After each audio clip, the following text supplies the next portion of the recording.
King Solomon's story teaches us about the importance of wisdom, dedication, and worship.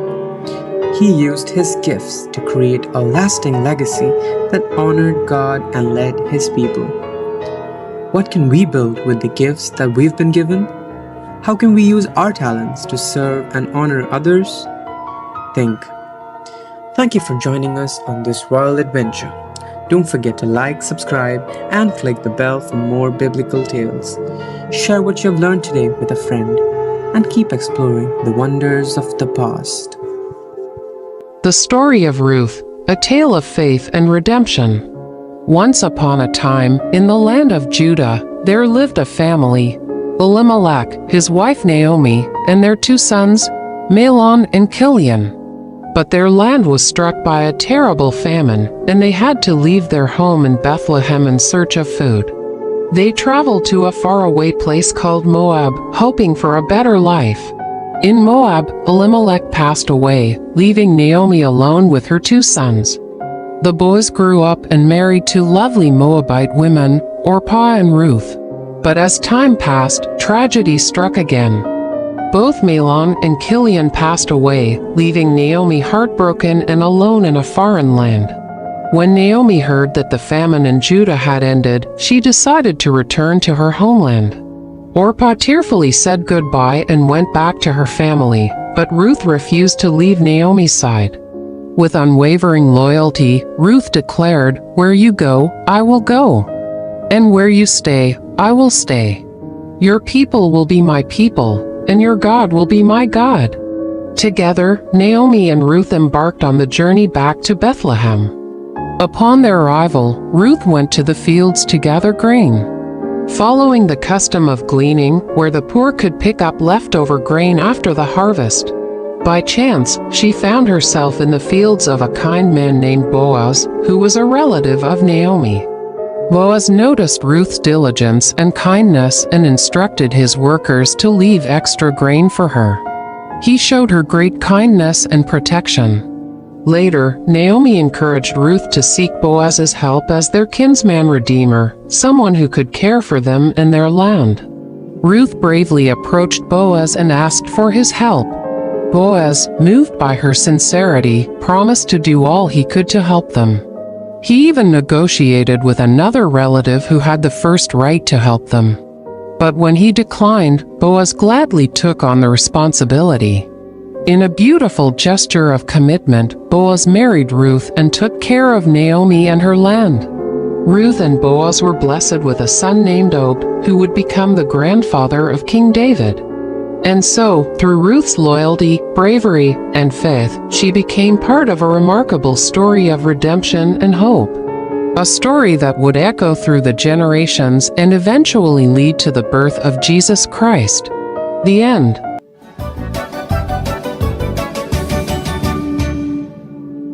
Moses, from prince to leader. Long ago in Egypt, Moses, a prince raised in Pharaoh's palace, faced a moment that would change his life. Despite his royal upbringing, Moses never forgot he was a Hebrew at heart. One day, he saw an Egyptian mistreating a Hebrew slave. Feeling a rush of protectiveness, Moses looked around and, seeing no one, stepped in to save the slave but ended up making a grave mistake. The very next day, Moses tried to stop a fight between two Hebrews, only to realize his secret was out. The news even reached Pharaoh, forcing Moses to flee to a faraway land called Midian for safety. In Midian, Moses found himself by a well, where he helped the 7 daughters of Reuel, a priest, fend off some rude shepherds. Impressed by Moses' bravery, Reuel invited him home, leading to Moses marrying Reuel's daughter and starting a new life as a shepherd. Meanwhile, back in Egypt, the Hebrews suffered greatly under a new pharaoh. Their cries for help reached the heavens, and God was listening. 40 years had passed since Moses left Egypt. While tending his flock, Moses saw something incredible, a bush engulfed in flames that didn't seem to burn up. Curious, Moses went closer, only to hear God's voice calling him by name. God told Moses to take off his sandals, for he was standing on holy ground. God had a mission for Moses to lead the Hebrews out of Egypt and free them from slavery. Moses was scared and unsure, especially about speaking to Pharaoh. But God showed Moses miraculous signs, turning his staff into a serpent and then back again, and even curing his hand from leprosy to prove his power. Still hesitant, Moses worried about his speaking abilities. God, growing impatient with Moses' doubts, promised Aaron, Moses' brother, would help speak for him. Moses bid farewell to Jethro and set off to Egypt with his family. In the mountains, Aaron met Moses, and together they shared God's plan with the Hebrew leaders, who were amazed by the signs and worshipped God, filled with hope. Moses and Aaron then bravely approached Pharaoh, delivering God's message, "Let my people go." But Pharaoh's heart was hard. He refused to listen. God was ready to show his great power to change Pharaoh's mind, marking the beginning of an epic journey for Moses, from a prince in Egypt to a shepherd in Midian, and finally, a leader of his people. The end. Hello, friends. Today we're diving into the amazing story of Jonah to learn how we find redemption. The amazing story of Jonah. God told Jonah to go to Nineveh, a great city in Assyria, and preach a message of repentance. But Jonah didn't want to go. Instead, he tried to run away to a place called Tarshish, which was 2,200 miles away from Joppa, where he started. Nineveh was only 600 miles away. But Jonah really didn't want to go there because the people of Nineveh were enemies of Israel. So, Jonah got on a ship to Tarshish. While Jonah was on the ship, God sent a huge storm. The sailors were terrified and found out Jonah was running away from God. They asked him what they should do, and Jonah told them to throw him overboard. As soon as they did, the storm stopped and Jonah was swallowed by a giant fish. Inside the belly of the fish, Jonah prayed to God. He repented for trying to run away and promised to do what God asked. After 3 days and 3 nights, the fish spit Jonah out onto dry land. Jonah was safe, and he was ready to follow God's command. Jonah went to Nineveh and delivered God's message. In 40 days, Nineveh will be destroyed. The people of Nineveh believed Jonah. They fasted and prayed, and even the king declared a citywide fast. Everyone, including the animals, was involved. Because they repented, God decided not to destroy the city. Even though the people of Nineveh repented, and God spared the city, Jonah was upset. He went to a place outside the city and made a shelter for himself. Hoping to see Nineveh destroyed, God sent a vine to grow over Jonah's shelter to give him shade and make him more comfortable. But then, God sent a worm to eat the vine and a hot wind to make Jonah uncomfortable. Jonah cared more about his own comfort than the people of Nineveh. This story of Jonah is more than just about a giant fish. God sent many things to accomplish his purpose. Jonah to Nineveh, a storm to the ship, the fish to swallow Jonah, the vine to give him shade, the worm to destroy the vine, and the scorching wind. It teaches us that God's plans are bigger than our own and that he cares about all people. So, friends, Jonah's story shows us that we can't run away from God's plans. It also teaches us the power of repentance and God's mercy. What can you learn from Jonah's journey today? The story of Shadrach, Meshach, and Abednego. Hello, adventurers. Today we're going to hear an incredible story about faith, courage, and standing up for what's right. It's the story of Daniel and his friends in Babylon. Let's begin. Once upon a time, the powerful King Nebuchadnezzar of Babylon conquered Jerusalem. He took many treasures from the temple of God and brought some of the finest young men from Israel to serve in his palace. Among them were Daniel, Hananiah, Mishael, and Azariah, who were given new Babylonian names: Belteshazzar, Shadrach, Meshach, and Abednego. These young men were chosen for their intelligence, good looks, and potential. They were trained for 3 years in the language and literature of Babylon, and the king provided them with the best food and wine. But Daniel and his friends decided to honor God by not eating the king's rich food. Instead, they asked for vegetables and water. Despite this simple diet, they became healthier and stronger than all the others. Now, let's move forward to another amazing part of their story. King Nebuchadnezzar built a giant statue of gold and commanded everyone to bow down and worship it. Anyone who refused would be thrown into a blazing furnace. When the music played, everyone bowed down except for Shadrach, Meshach, and Abednego. They stood tall, refusing to worship the statue. Some of the king's advisors, who were jealous of these young men, reported them to the king. Furious, Nebuchadnezzar summoned Shadrach, Meshach, and Abednego and demanded they worship the statue. But they courageously replied, "We do not need to defend ourselves. If we are thrown into the blazing furnace, the God we serve is able to deliver us. But even if he doesn't, we will not serve your gods or worship the image of gold." This made the king even angrier. He ordered the furnace to be heated 7 times hotter than usual and had the strongest soldiers tie up Shadrach, Meshach, and Abednego and throw them into the furnace. The fire was so hot that it killed the soldiers who threw them in. But something miraculous happened. As King Nebuchadnezzar watched, he saw not 3, but 4 men walking around in the fire, unharmed. The 4th looked like a divine being. Amazed, the king called them out of the furnace. Shadrach, Meshach, and Abednego walked out completely unharmed. Not a hair on their heads was singed, and they didn't even smell of smoke. Nebuchadnezzar praised their God, saying, "Praise be to the God of Shadrach, Meshach, and Abednego, who has sent his angel and rescued his servants." They trusted in him and were willing to give up their lives, rather than serve or worship any god except their own God. He then declared that no one should say anything against their God, for no other God can save in this way.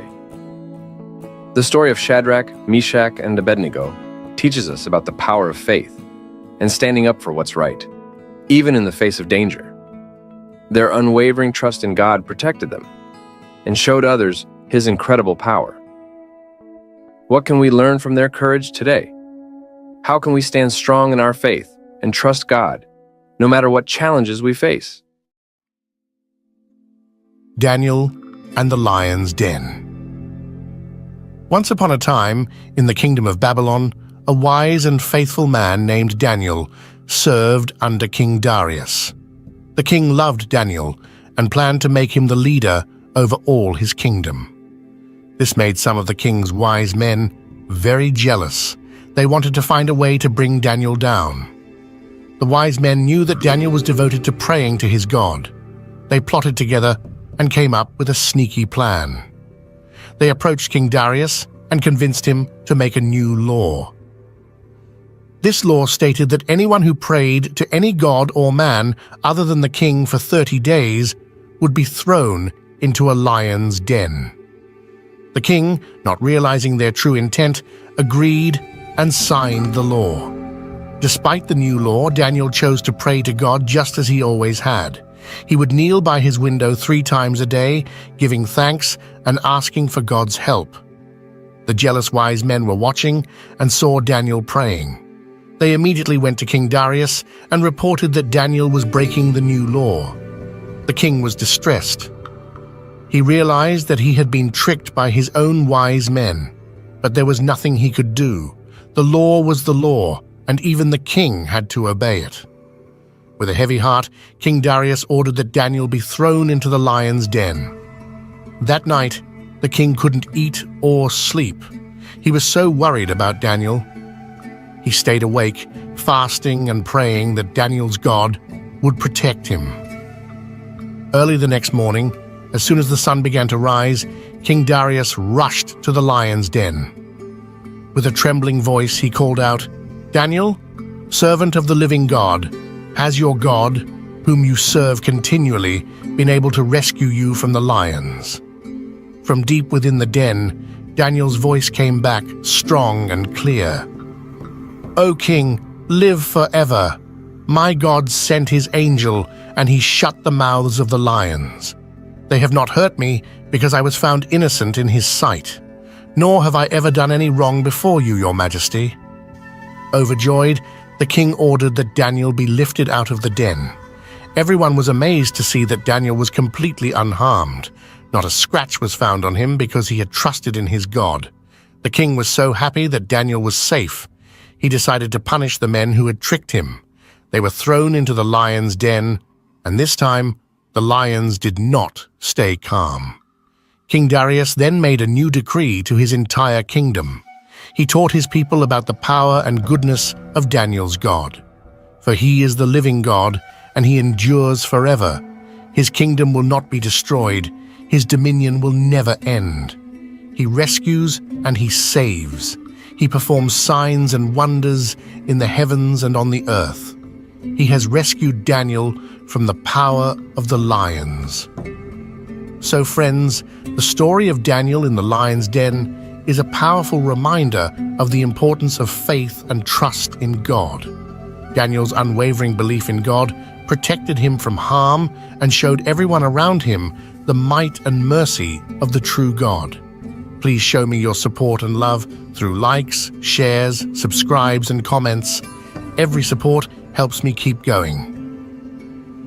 Here are some important lessons we can learn from Daniel's story. 1. ****. Trust in God. No matter the circumstances, trusting in God gives us strength and courage. 2. ****. Stand firm in your faith. Like Daniel, stay true to your beliefs even when it's difficult. 3. ****. God protects the faithful. God's protection and care are with those who are faithful to Him. 4. ****. Courage in the face of danger. Daniel's courage in the lion's den shows us that we can face our fears with God's help. So how can we apply these lessons in our own lives? By being kind, honest, and brave, and by trusting in God's plan for us even when we face challenges. Welcome back, everyone. Today, we're diving into an incredible story of bravery, faith, and justice. Our tale begins in the Grand Kingdom of Persia, where a young Jewish woman named Esther becomes queen and faces a challenge that will test her courage and faith. This is the story of Queen Esther and how she stood up for justice. Once upon a time, in the Kingdom of Persia, there was a mighty king named Xerxes. He ruled over 127 provinces, stretching from India to Kush. King Xerxes was known for his vast wealth and power. In the 3rd year of his reign, he held a magnificent banquet for all his nobles, officials, and military leaders to showcase his kingdom's splendor. This celebration lasted a full 180 days, followed by a 7-day feast in the king's palace garden for everyone in the citadel of Susa.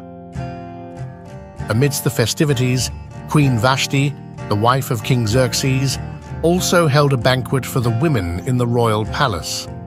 On the 7th day of the feast, when King Xerxes was in high spirits from wine, he commanded his 7 eunuchs to bring Queen Vashti before him, wearing her royal crown, to display her beauty to his guests. But Queen Vashti refused to come, which enraged the king. Furious and humiliated, King Xerxes consulted his advisors, who suggested that Queen Vashti be deposed to prevent other women in the kingdom from disrespecting their husbands. The king agreed, and Vashti was removed from her royal position. As time passed, King Xerxes began to miss Vashti and regret his decision. His attendants proposed a solution, a search for the most beautiful young women in the kingdom, to find a new queen. This is where our heroine, Esther, enters the story. Esther was a young Jewish woman living in the citadel of Susa. She was raised by her cousin Mordecai after her parents died. Esther was known for her beauty and grace. When the king's order was proclaimed, Esther, along with many other young women, was brought to the palace and placed under the care of Hegai, the king's eunuch in charge of the harem. Esther quickly won Hegai's favor and he provided her with beauty treatments, special food, and 7 attendants from the king's palace. Esther kept her Jewish heritage a secret, as Mordecai had instructed her. Each day, Mordecai walked near the courtyard of the harem to find out how Esther was doing. After 12 months of beauty treatments, Esther's turn came to go to the king. She asked for nothing except what Haggai suggested, and she won the favor of everyone who saw her. When Esther was taken to King Xerxes, he was captivated by her beauty and grace, and he placed the royal crown on her head, making her the new queen. Now, let's turn our attention to a man named Haman, who was elevated to a high position by King Xerxes. All the royal officials knelt down and paid honor to Haman, except for Mordecai, who refused to bow down to him. This enraged Haman, and he sought revenge not only against Mordecai, but against all the Jews in the kingdom. Haman approached King Xerxes and described the Jews as a threat to the kingdom, persuading the king to issue a decree to destroy, kill, and annihilate all the Jews on a single day. The decree was sent out to all the provinces, and the Jews were thrown into great mourning. When Mordecai learned of the decree, he tore his clothes, put on sackcloth and ashes, and went out into the city, wailing loudly and bitterly. Esther's attendants informed her of Mordecai's distress, and she sent clothes for him to wear, but he refused. Esther then sent Hathach, one of the king's eunuchs, to find out what was troubling Mordecai. Mordecai explained the decree to Hathach and asked him to urge Esther to go before the king and plead for her people's lives. Esther replied that anyone who approached the king without being summoned would be put to death unless the king extended his gold scepter. Mordecai's response to Esther was profound. Do not think that because you are in the king's house, you alone will escape. If you remain silent at this time, relief and deliverance for the Jews will arise from another place, but you and your family will perish. And who knows but that you have come to your royal position for such a time as this.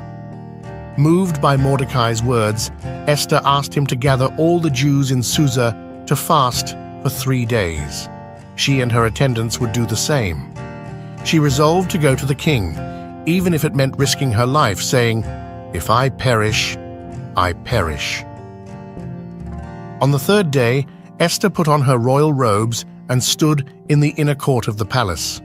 When the king saw her, he was pleased and extended the gold scepter. Esther approached and touched the tip of the scepter. The king asked her what she wanted, promising to grant her request up to half the kingdom. Esther invited the king and Haman to a banquet she had prepared. At the banquet, the king again asked Esther what she wanted. She requested that the king and Haman join her for another banquet the next day. Haman left the banquet in high spirits, but his joy turned to rage when he saw Mordecai, who still refused to bow to him. Haman's wife and friends suggested he set up a pole and ask the king to have Mordecai impaled on it. That night, the king couldn't sleep and ordered the book of the Chronicles to be read to him. He learned that Mordecai had uncovered a plot to assassinate him and had never been rewarded. The next day, Haman came to speak to the king about impaling Mordecai. Before he could, the king asked Haman how to honor someone. Thinking the king meant to honor him, Haman suggested a royal robe, a horse, and a parade through the city. To his shock, the king ordered Haman to do this for Mordecai. Haman obeyed, leading Mordecai through the streets. He returned home in grief, and his wife and friends predicted his downfall. Haman was then hurried to Esther's second banquet. During the banquet, the king asked Esther her request once more. Esther revealed Haman's plot to destroy her people, the Jews. The king, furious, left the room. Haman begged Esther for his life. When the king returned and saw Haman on the couch where Esther was reclining, he accused Haman of attacking the queen. One of the eunuchs informed the king about the pole Haman had set up for Mordecai. The king ordered Haman to be impaled on it. That same day, the king gave Esther Haman's estate, and Mordecai was promoted to a high position in the kingdom. But the story doesn't end there. Esther pleaded with the king to issue a new decree to save the Jews. The king allowed Mordecai to write a decree granting the Jews the right to defend themselves. The decree was sent out, and on the appointed day, the Jews triumphed over their enemies. The Jews celebrated their victory, and the Feast of Purim was established to commemorate their deliverance. Mordecai became second in rank to King Xerxes, and he continued to work for the good of his people.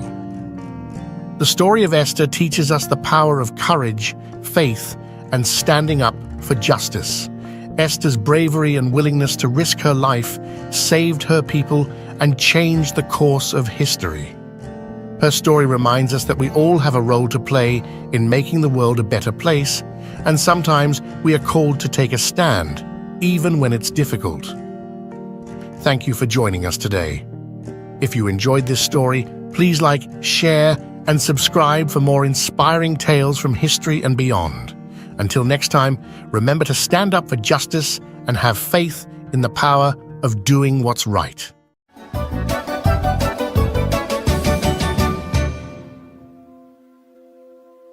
Once upon a time, in a world where people had forgotten to be kind, there lived a man named Noah who worshipped God. Noah was a man of faith, but everyone else around him disobeyed and hated God. One day, something shocking happened. God spoke to Noah, revealing a plan to destroy the wicked world, sparing only Noah's family. God instructed Noah to build a wooden ark, a boat big enough for his family and many animals. Noah got to work, following God's exact instructions. Probably, people mocked Noah as he explained why he was building an ark. But Noah kept building, also spreading the word about God, though nobody listened. As the ark neared completion, God brought animals of all kinds, 7 of some species, 2 of others. Birds and beasts, tiny and tall, all made their way to the ark. Perhaps people shouted insults at Noah, but they did not stop sinning against God. They did not ask to enter the ark. Finally, all the animals and birds were aboard. God invited Noah and his family into the ark. As they entered, God shut the door. Then the rain came, a great downpour soaking the earth for 40 days and nights. Floodwaters covered towns and villages. The ark floated on top of the rising waters, sheltering Noah from the flood. After 5 months, a drying wind sent by God brought the ark to rest on the mountains of Ararat. Noah and his family waited inside as the water lowered. Noah sent a raven and a dove out. The dove returned with an olive leaf, a sign that the earth was slowly drying. God told Noah it was time to leave the ark. Together, Noah and his family unloaded the animals.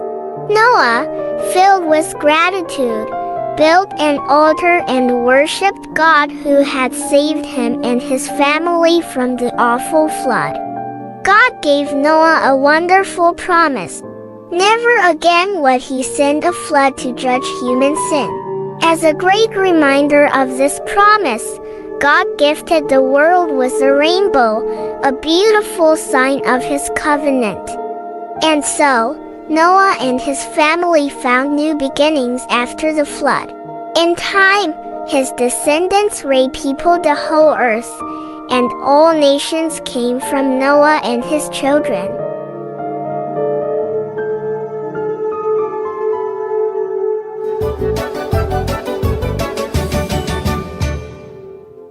God's promise to Abraham. Long ago, after a big flood washed the earth clean, Only Noah and his family were safe on a big boat with lots of animals. When the water went away, people started to build things again.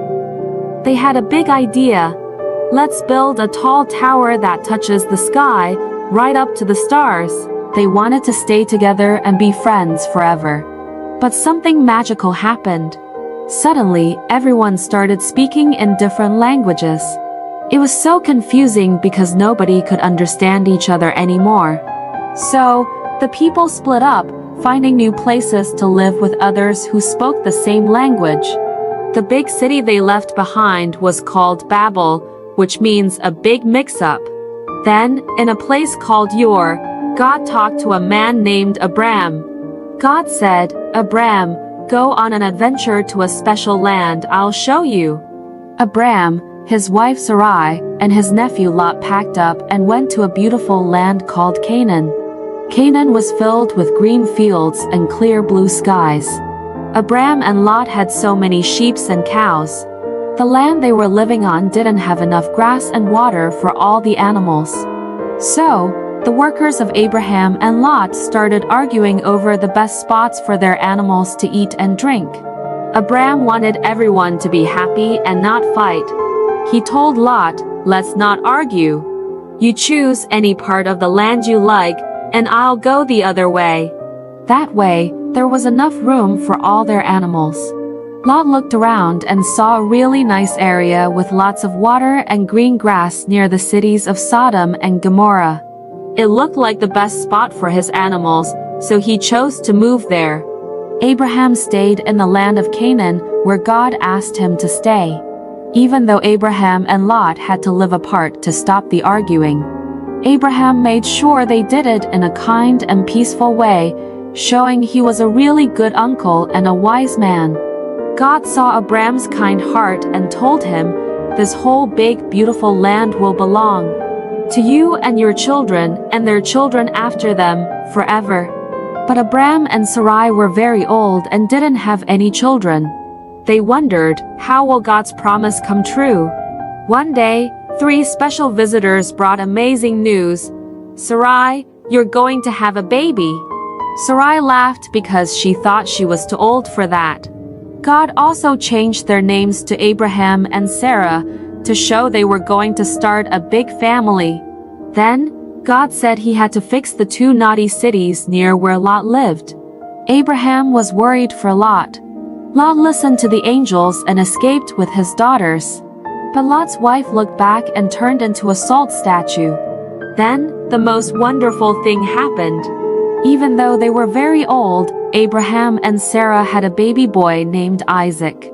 Isaac, which means laughter. They were so happy and amazed at God's miracle. Abraham knew then that God always keeps his promises, like giving him a big family and a beautiful land to live in. And that's the story of how Abraham and Sarah learned to trust in God's promises, no matter how impossible they seemed. The end.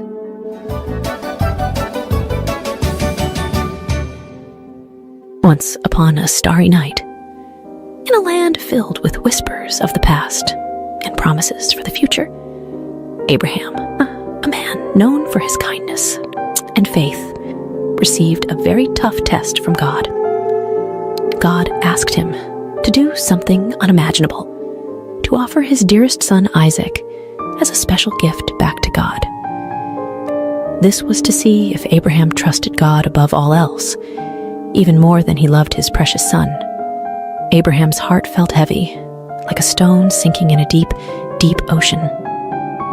But deep inside, he knew he had to trust God, no matter how hard it seemed. So, with a brave yet heavy heart, he prepared for the journey. As the first light of dawn painted the sky in soft hues of pink and orange, Abraham, Isaac, and their 2 faithful servants set off on a journey filled with uncertainty. Abraham carried the fire and a knife, while Isaac, unaware of what was to come, carried the wood for the fire. As they neared the mountain that God had told them about, Abraham asked his servants to wait for them at the foot of the mountain. "Isaac and I will go up to worship, and he said with a gentle smile. Climbing the mountain, Isaac, with a curious twinkle in his eye, asked, "Father, we have the wood and the fire, but where is the lamb for the offering?"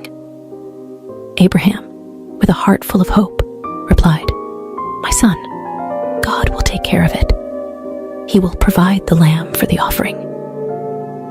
Reaching the top, Abraham built an altar, the most difficult one he ever had to make. He arranged the wood, and with a heart weighed down by a sea of emotions, he gently placed Isaac on the altar, ready to show God that he trusted him completely. But just as Abraham raised the knife, a voice as powerful as thunder, but as gentle as a whisper, stopped him. "Stop, Abraham." It was an angel sent by God. The angel said, "You've shown that you trust God above all by being willing to give up your only son." Then Abraham saw a ram caught in some nearby bushes. With a heart bursting with relief and gratitude, he untied Isaac, and together they offered the ram to God. It was a moment filled with so much joy and thankfulness. Abraham and Isaac returned home, their bond stronger than ever, their hearts filled with the knowledge that when you trust in God, He always provides, just in the right way and at the right time.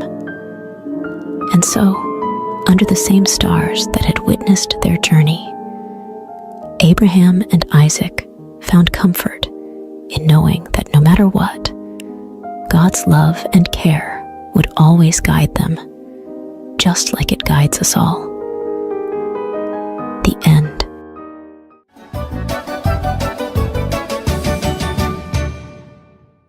The Adventure of Abraham and Isaac, a new beginning.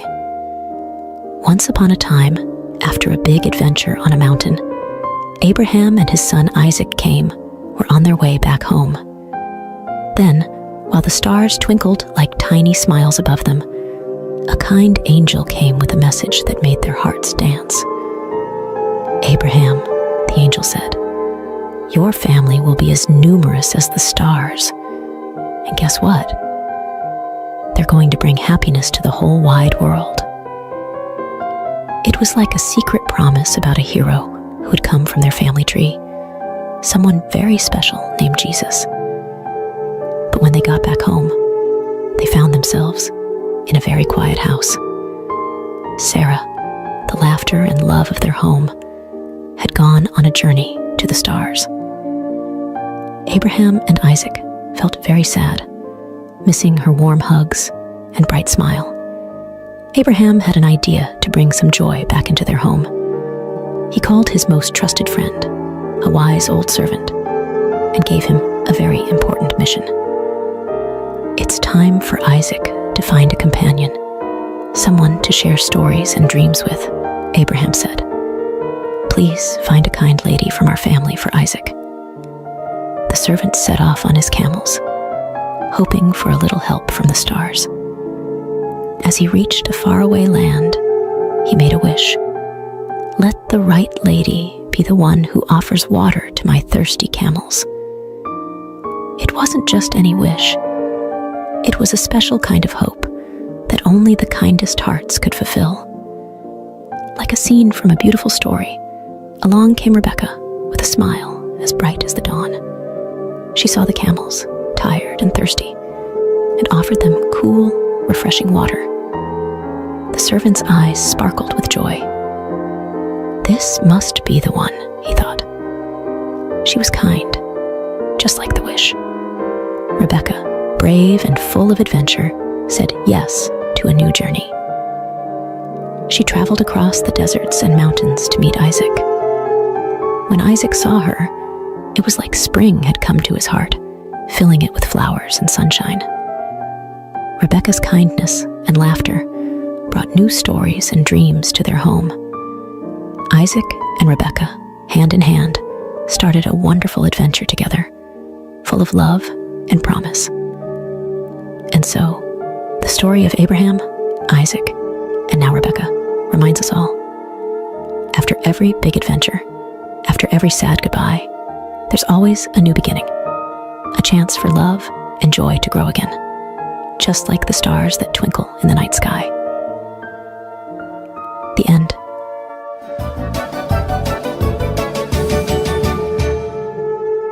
Jacob and Esau, a story of brothers and forgiveness. Once upon a time, in a land of ancient wonders, Isaac and Rebekah were blessed with not one, but 2 sons at the same time. These were no ordinary boys. They were twins named Jacob and Esau. Even before they were born, they were already showing their unique personalities, with Esau loving the thrill of the hunt, and Jacob preferring the quiet of home. Esau, the elder, was as rugged and wild as the forests he roamed, while Jacob, the younger, was thoughtful and clever, always with a plan up his sleeve. Their parents loved them dearly, but each had a favorite, which brewed a little competition between the brothers. One day, as Esau returned from his adventures, famished and weary, Jacob saw an opportunity. He offered Esau a simple meal in exchange for his birthright, the special status of the firstborn. Esau, thinking little of the future, agreed.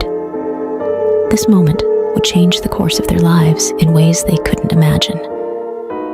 As the boys grew, so did their rivalry, especially when it came time for their father Isaac to bestow his special blessing. Rebekah, who adored Jacob, devised a plan to ensure her favorite son received this honor. With a bit of disguise and a daring heart, Jacob tricked his father and received the blessing meant for Esau. Realizing the deception, Esau was heartbroken and filled with anger. To protect Jacob from Esau's wrath, Rebekah sent him far away to her brother Laban's house, hoping that time would heal the rift between her sons. Jacob's journey was not easy. He worked tirelessly for Laban, enduring trickery and toil, all for the love of Rachel, Laban's daughter. Yet, through these trials, Jacob grew wiser and kinder, learning the value of honesty and hard work. Years passed, and God called Jacob to return home, but the thought of facing Esau filled Jacob with dread. What if Esau still harbored anger and sought revenge? Nevertheless, Jacob set out, hoping for forgiveness. As Jacob neared his homeland, he prepared for the worst. But to his surprise, Esau greeted him not with anger, but with open arms. The brothers embraced, their past grievances washed away by tears of joy. It was a moment of true reconciliation, proving that love can overcome the deepest divides. Together again, Jacob and Esau showed us that it's never too late to mend broken bonds, and that forgiveness is one of the greatest gifts we can offer. The end.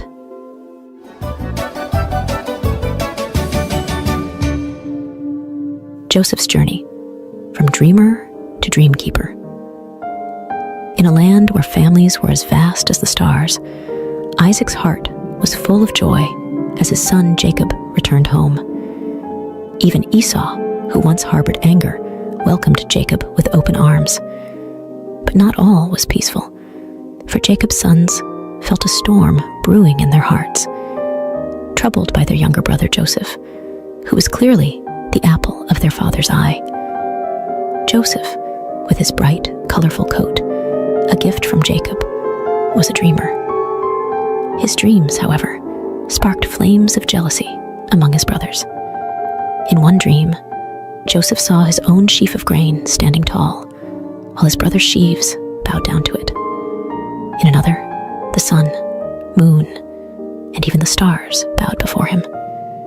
These dreams whispered of a future where Joseph would rise above them all, even his parents and brothers. One day, Jacob sent Joseph to check on his brothers in the fields. As he approached, their their jealousy turned to dark whispers of getting rid of the dreamer. Reuben, the eldest, suggested they put Joseph in a pit instead, secretly planning to save him later. But while Reuben was away, a caravan heading to Egypt appeared. Judah, another brother, proposed they sell Joseph instead of harming him directly. And so, for 20 pieces of silver, Joseph's fate was sealed, and he was taken far from his homeland, his heart heavy with sorrow and fear. The brothers deceived their father, presenting Joseph's colorful coat, now stained with goat's blood, letting Jacob believe his beloved son was gone forever. Jacob's grief was a deep well of sorrow, with no one able to console him. Meanwhile, in Egypt, Joseph found himself a slave in Potiphar's house. Despite his hardships, Joseph's diligence and trust in God shone brightly, earning him Potiphar's favor and the position of chief servant. But just as things seemed to be looking up, Joseph faced a new trial. Potiphar's wife, with dishonest intentions, falsely accused Joseph, leading to his unjust imprisonment. Even in the depths of a dungeon, Joseph's spirit remained unbroken. He understood that through all trials, honoring God was his true strength, a beacon of hope that illuminated even the darkest of places. The end.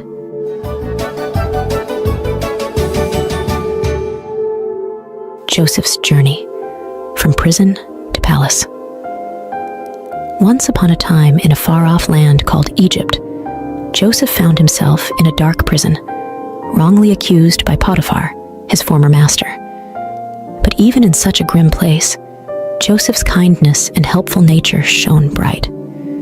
The wardens saw something special in Joseph and trusted him to help organize prison life, making it a better place for everyone. One day, Joseph noticed two new prisoners looking particularly downcast. They were the king's baker and butler, troubled by dreams they couldn't understand. Joseph, with his unwavering faith, assured them, "God can reveal what your dreams mean. Tell me about them." To the butler, Joseph predicted a return to Pharaoh's favor in just 3 days and asked to be remembered. To the baker, however, Joseph had to deliver some unfortunate news. Just as Joseph had said, the butler was restored to his position, but he forgot about Joseph, leaving him in prison. Time passed until one day, Pharaoh himself was troubled by a mysterious dream. Remembering Joseph's gift, the butler finally spoke up, leading to Joseph's summoning. Standing before Pharaoh, Joseph humbly explained that the dream foretold 7 years of abundance, followed by 7 years of famine. He advised Pharaoh to store food during the good years to prepare for the tough times ahead. Impressed by Joseph's wisdom and his clear connection to God, Pharaoh declared, "You will take charge in Egypt, second only to me." And so, Joseph went from prison to palace, overseeing the land's preparations for the coming famine. As predicted, the years of plenty came and went, and famine spread across the land. Back in Joseph's homeland, his family was starving. Jacob sent his sons to Egypt to buy grain, not knowing that they would come face to face with their long-lost brother, now the lordly ruler of Egypt. Joseph recognized his brothers, but they didn't know him. Recalling his boyhood dreams, Joseph realized that this moment was part of a bigger plan. He tested his brothers, demanding they return with their youngest brother Benjamin to prove their honesty. When they returned, Joseph could no longer hide his true identity. Overcome with emotion, he revealed himself to his brothers, saying, "I am Joseph, your brother, whom you sold into Egypt." The brothers were speechless, fearing for what might come next. But Joseph comforted them, explaining that their actions had been part of a divine plan to save their family from famine. "God made me Lord in Egypt so I could save your lives," he told them. Soon after, Jacob and Joseph were joyfully reunited in Egypt, and the entire family was settled there, living in peace and plenty, thanks to Joseph's faith and God's guiding hand. The end.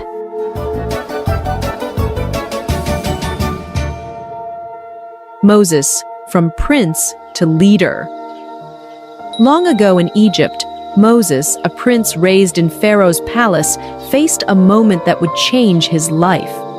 Despite his royal upbringing, Moses never forgot he was a Hebrew at heart. One day, he saw an Egyptian mistreating a Hebrew slave.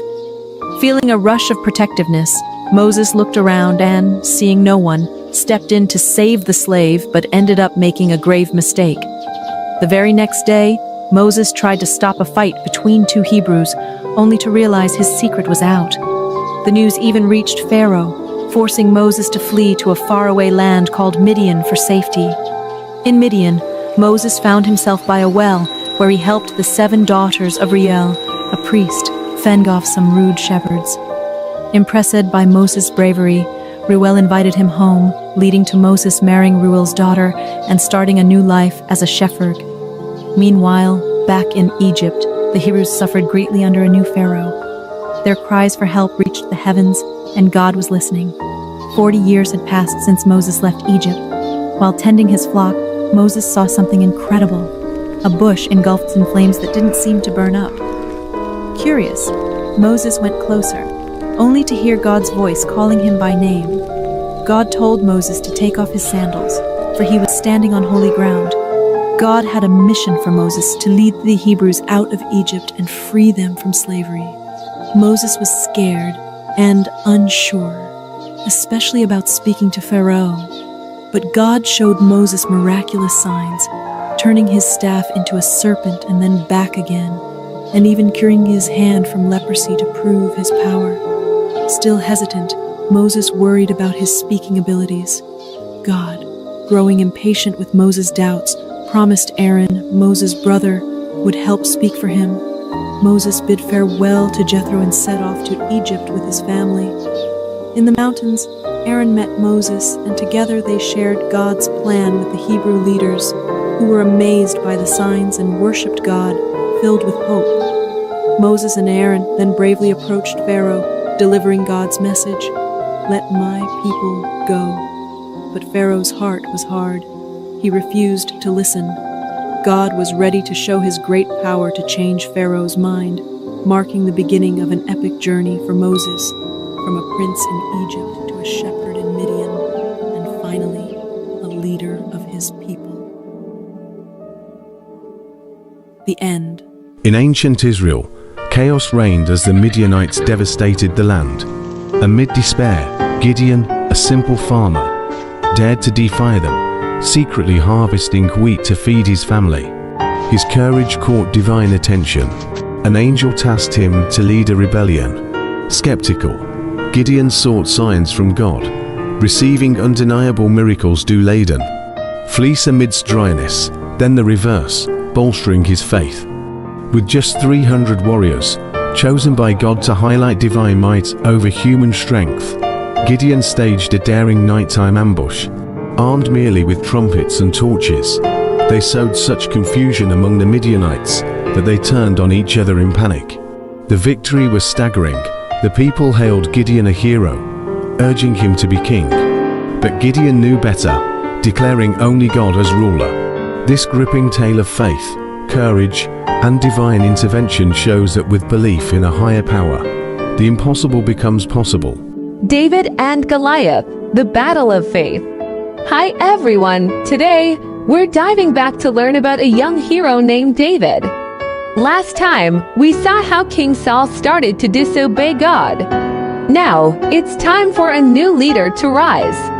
Samuel, the wise prophet, was sent by God to find a new king. He went to Bethlehem, bringing a young cow to sacrifice, trying not to stir suspicion from King Saul. When he met Jesse and his sons, Samuel thought surely the oldest, Eliab, would be the next king because he was tall and handsome. But God had other plans. God told Samuel, "Don't look at his height or his looks. I care about what's inside the heart." After 7 of Jesse's sons were passed by, there was still no king chosen. Then came David, the youngest, tending the sheep. As soon as Samuel saw David, God said, "He's the one."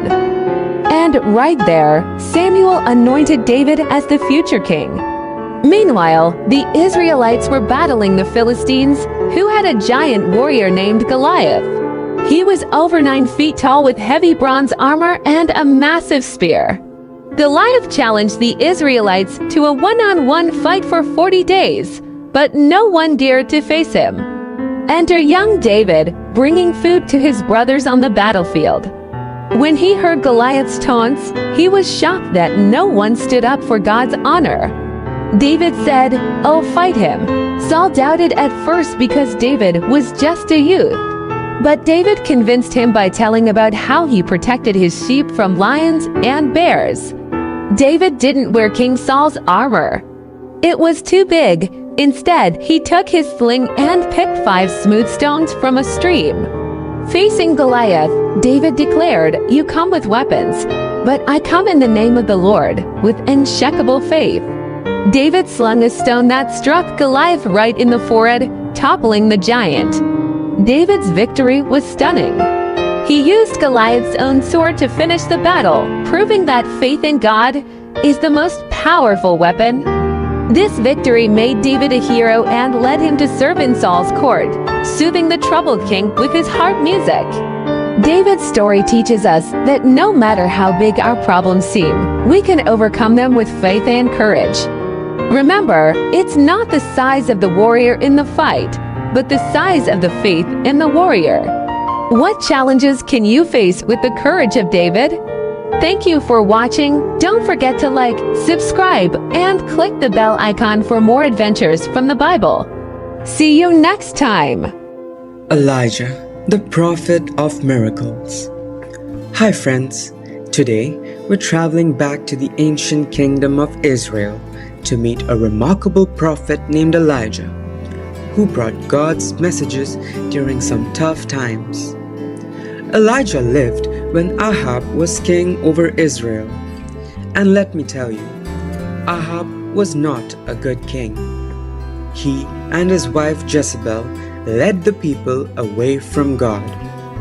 Elijah had a tough job. He told King Ahab that because of their bad choices, there wouldn't be any rain for several years. Can you imagine that? A land with no rain at all? While the land was dry and thirsty, God had a special plan for Elijah. He sent him to a quiet valley where Elijah was fed in an amazing way. Ravens brought him bread and meat every morning and evening. Elijah drank water from a nearby brook. It was like having room service in the middle of nature. When the brook dried up, God sent Elijah on a new mission. He went to meet a widow who was very poor and preparing her last meal for herself and her son. Things looked bleak. When Elijah asked for some food, she was worried because she had so little. But Elijah told her, "Do not be afraid, to make a small loaf of bread for him first." Guess what? After she did, her jar of flour and jug of oil never ran out again, just as Elijah had promised.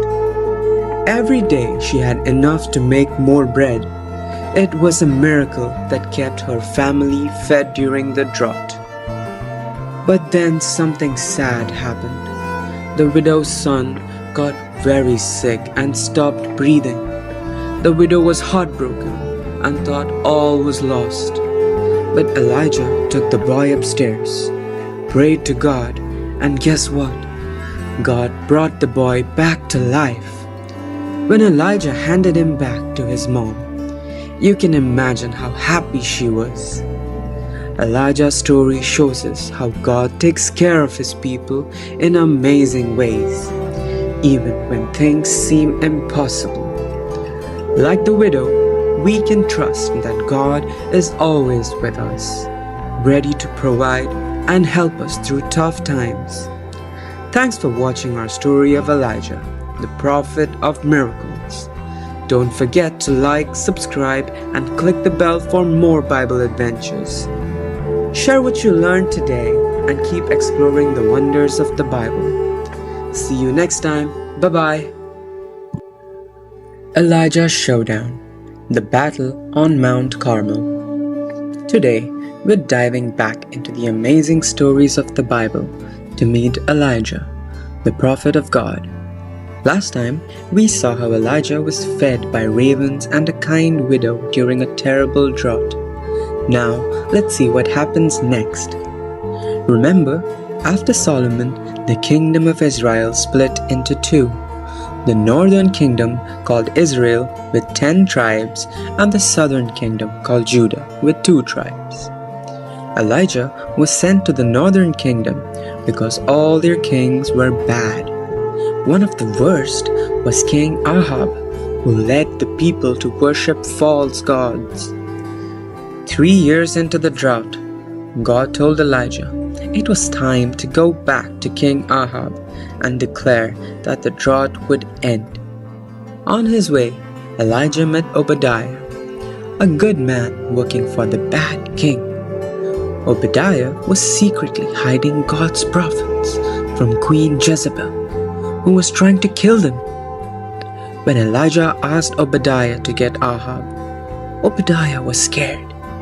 He thought Elijah might disappear and Ahab would be furious. But Elijah promised to stay put. So Obadiah went to get the king. And now the real excitement begins. Elijah told King Ahab to gather all the people of Israel and bring 450 prophets of the false god Baal and 400 prophets of the other false god Asherah to Mount Carmel. There, Elijah issued a challenge to show who the true God is. 2 bulls were placed on altars, one for Baal's prophets and one for Elijah. The God who sent fire to burn the bull would be the true God, said Elijah. The prophets of Baal went first. They danced and shouted, "Baal, send fire!" But nothing happened. Elijah teased them. Maybe you need to yell louder. Maybe he's asleep or on a trip. But Baal never answered. Now it was Elijah's turn. He built his altar with 12 stones, representing the 12 tribes of Israel. He placed the bull on the altar and then did something surprising. He poured water all over the altar until it filled a trench around it. Everything was soaking wet. Elijah prayed, and immediately God sent fire from heaven. It burned up the bull, the wood, the stones, and even licked up the water in the trench. Everyone saw it and believed that the Lord is the true God. Seeing this miracle, the people captured the false prophets of Baal and Asherah and put them away. This showed everyone the power of the true God and turned their hearts back to Him. Elijah's story shows us the power of faith and prayer. No matter how difficult things seem, trusting in God can lead to amazing outcomes. What can you trust God with today? Let me know in the comments. Thanks for joining us on this thrilling adventure with Elijah. Don't forget to like, subscribe, and click the bell for more incredible Bible stories. Share your thoughts in the comments and keep discovering the wonders of faith. See you next time. Bye-bye. Gideon's brave heart, the battle against the Midianites.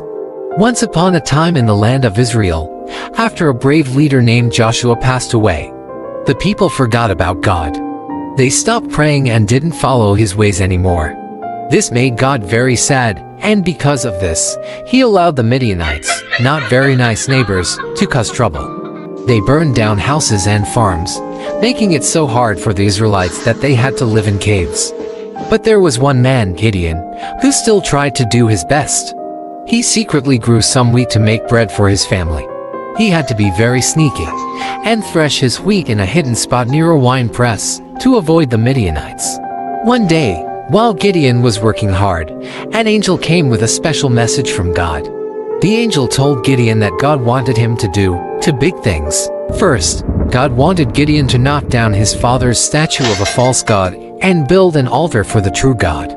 Gideon was scared but did it anyway because he knew it was the right thing to do. The second thing was even scarier. God wanted Gideon to lead an army against the Midianites. So he asked for another sign. This time, he wanted the ground to be wet and the wool to be dry. And God did it again. Now, Gideon knew for sure that God was with him. Gideon started with a big army, but God had a surprising plan. He told Gideon he only needed 300 men to defeat the Midianites. God wanted to make sure everyone knew it with torches inside and surprised